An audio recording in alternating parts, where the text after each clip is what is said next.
This is called reversing samsara.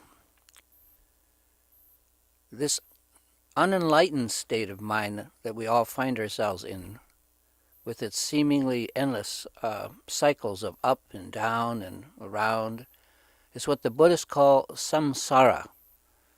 When I was younger, I used to call it samsaro.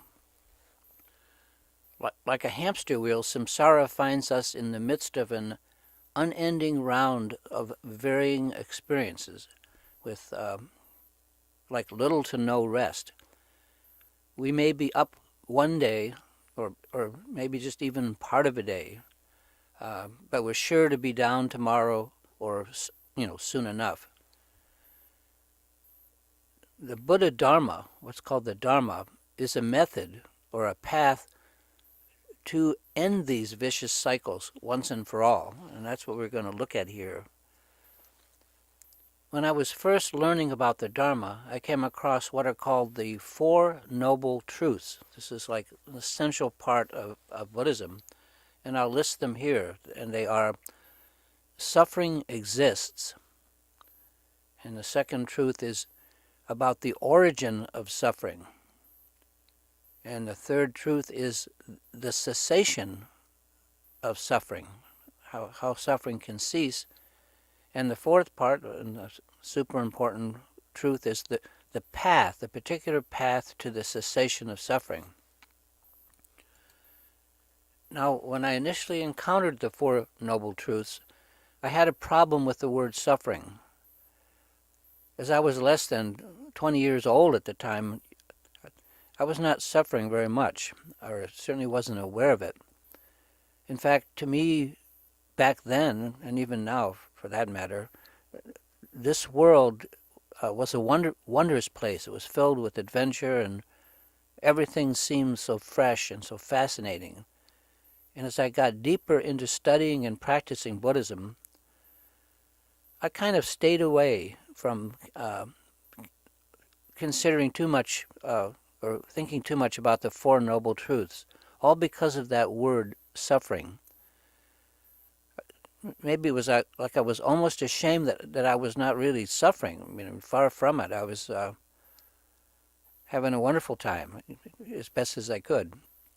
But it was not until I came across a Western Dharma teacher named Daniel P. Brown, who happens to be a famous psychologist, Harvard Medical School or something like that. But he's also a Dharma practitioner and a translator of Tibetan text. And it was through meeting him, and just a casual thing that he said. I don't know if he said it casually, but it was just one sentence in a whole, hour or so of an interview with him, that the word suffering got an overhaul of my mind. After listening to Brown, I could see immediately that this man had some realization. I mean, everything he said just kind of struck me to the heart.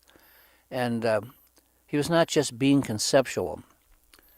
So it was Daniel Brown who first pointed out to me that the word suffering in the Four Noble Truths was perhaps not the best translation of the word, the Tibetan word. A better word, so he said, would be reactivity. So we would have the first Noble Truth that would read, reactivity exists, and so, and then he would go through that, carry that through the whole four thoughts, which I will here. And anyway, Brown went on to point out something that's commonly pointed out in the Dharma teachings, that the self we maintain, what we call ourself, us, we, are in almost constant reaction, trying to get closer to the things that we love and trying to get away from the things that we dislike. That's reaction, that's reactivity. Now, Brown's interpretation I not only could accept, but it instantly made perfect sense to me. If there was one thing I knew that was true about myself, it's that I react. That I'm sensitive to almost anything. And that was easy to see. So with that thought in mind, then the Four Noble Truths become these. Number one, reactivity exists. We are reactive. Number two, the origin of reactivity. Where does it come from? Number three, the cessation of reactivity. How do we tone it down or cause ourselves to be less reactive? And fourth, of course, is the path to the cessation of reactivity. How do we do this? And suddenly, this simple truth about the Four Noble Truths rang clear to me for the first time, and I understood that this truth of reactivity also perfectly described the nature of samsara, this world. Samsara is the word that the Buddhists use to describe the unenlightened state, with its ceaseless ups and downs, the state in which we all wander in our attempt to be happy. And samsara is also described as this cyclic world of ups and downs.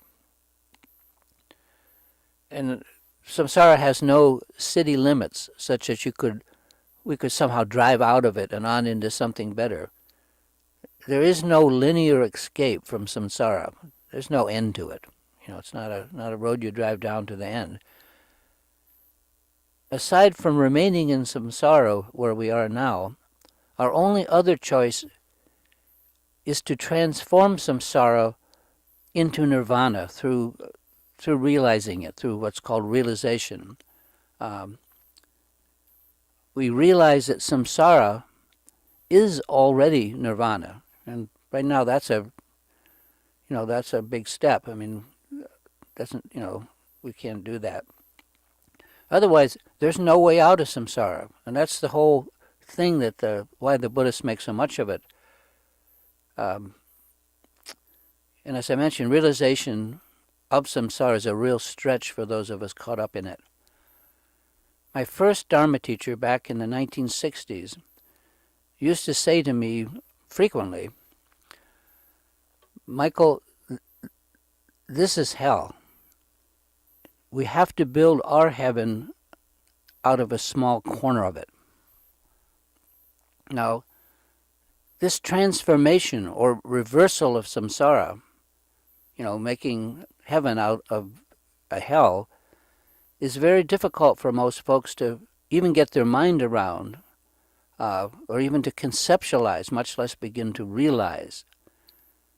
And there are all kinds of popular phrases that are misleading, such as, quote, emptying out samsara, as if it was a swamp to be drained. Another is, getting beyond samsara, end quote. Another linear analogy suggesting that we could somehow just distance ourselves from it and reach a better state. It appears to be an error that a lot of religions make, that the here and the now is bad, and that the there and the then, future or whatever, is good. It's a simple dualism, but it's a dualism that forever separates us from the reality. And I'll try to make that clear. Samsara is not a place that we can shut out or that we can just up and leave, because it's a state of mind. It's the state of our mind. And Buddhists are very clear that samsara and nirvana are what they call connate. And this mysterious word connate is important to understand. Basically, it just means, connate means that there are two things, are two sides of the same coin. Like Mutt and Jeff, or right and wrong. Or in other words, you can't have one without the other. And the upshot of this is that we literally have to make nirvana out of samsara. It's like the old thing, making a silk purse out of a sow's ear. Sow's ear, I guess, is samsara. In other words, samsara is not changed. It's our view that changes. And there's nothing that we can do to get out of or away from samsara, because it's not a place, but rather a state of mind. It's a state of mind that only we can transform through realizing what it is, and no one can do it for us.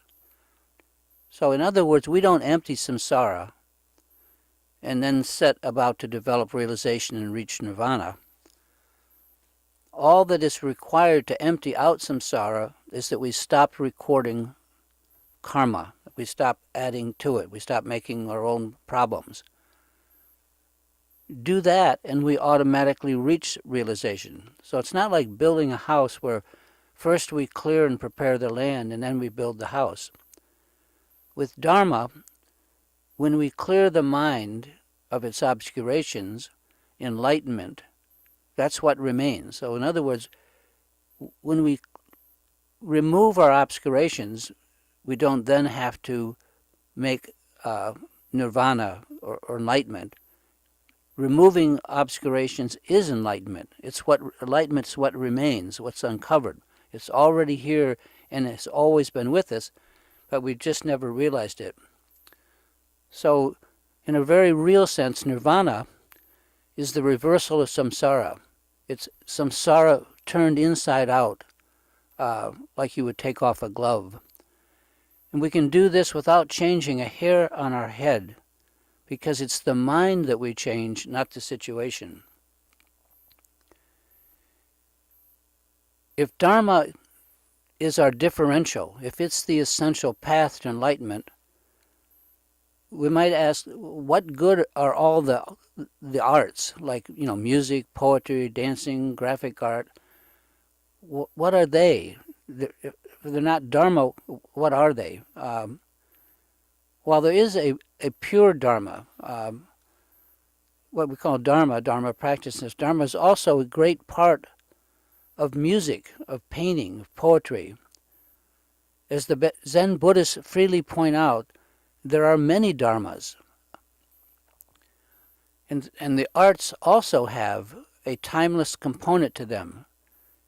In other words, they manage to thwart time or to slow time down or to step outside of time through their beauty.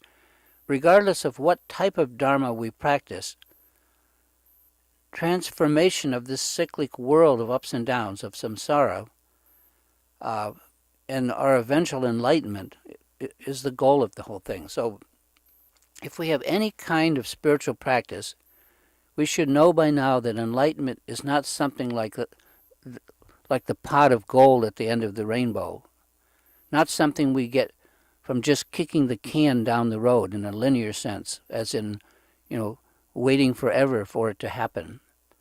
As the great Mahasiddhas say, realization arises in the middle of experience, end quote. Meaning, it's not at the end of the line one fine day that we get to it, but it's already right here and now.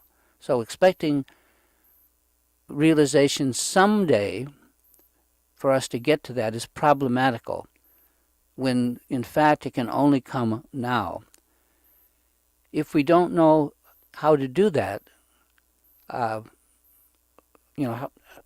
to realize it, we have to arrange to learn how, which is why I practice and train with the Tibetan Lamas, because they teach that and they show us how to do it. I never bought into the pie in the sky philosophy of my Christian upbringing. I always joke to myself that eternity always comes just in time, in the nick of time, through the gaps and openings that are already there. We need to understand, as they say, that samsara, this cyclic world of ups and downs that we're in, and nirvana, which is the realization or enlightenment, are connate. And I mentioned this earlier. By connate, I mean that samsara and nirvana are two sides of the same coin. You can't have one without the other. And most important, nirvana is nothing more than realized samsara. Nirvana, I'm saying, is nothing other than when we realize samsara. That is when we reach nirvana, or enlightenment. And if that is understood, experienced finally, and eventually realized, then it's clear that not to look any farther for realization, than right here and now. I mean, we should don't look way down the line, but start working with the here and now, and because there is no place to escape to. As the bard said, "Hey, Mr. Tambourine Man, play a song for me. I'm not sleepy, and there is no place I'm going to." End quote. In other words, start where you are.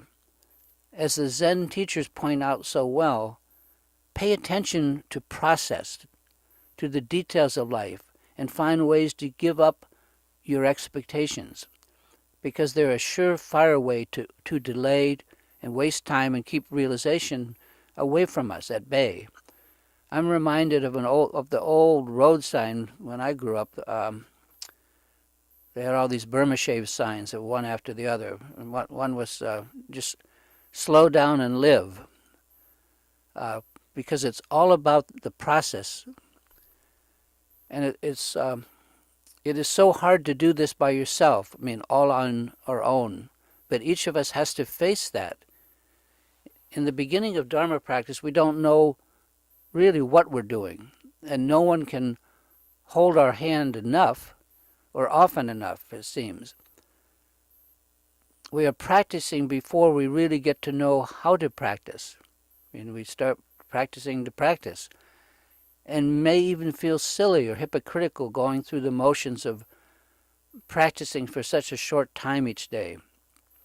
Yet we have to start somewhere, and here's my point. If we understand that the whole dualistic enchilada of samsara that we're stuck in has to be transformed and realized, of course we're going to have to start with one tiny corner, and it can appear like a hopelessly impossible task in front of us. However, with each step of the process of Dharma practice, we're only going in one direction, and that direction is one of ever greater confidence, of assurance, and ever greater awareness, of course. The key thing about samsara and nirvana being connate is that it's like turning a glove inside out. Like any inversion, there is a running line. There's a continuous line of transformation that's always present, fresh, and obvious with even a little awareness. So we should look for that. In other words, let me just sum this up. What we need, by definition, will always be right at hand, always exactly right there, in motion and waiting for us to recognize it. We don't even have to search for it. Everything we need arrives to our attention, like by special delivery. It's already right in front of us now, at the very threshold of our awareness, what we could call the front door. So forget about the past, forget about the future or any other shortcuts. Just relax in the present and be alert. Pay attention. Once this is understood, that's an enormous advantage. I mean, an enormous one.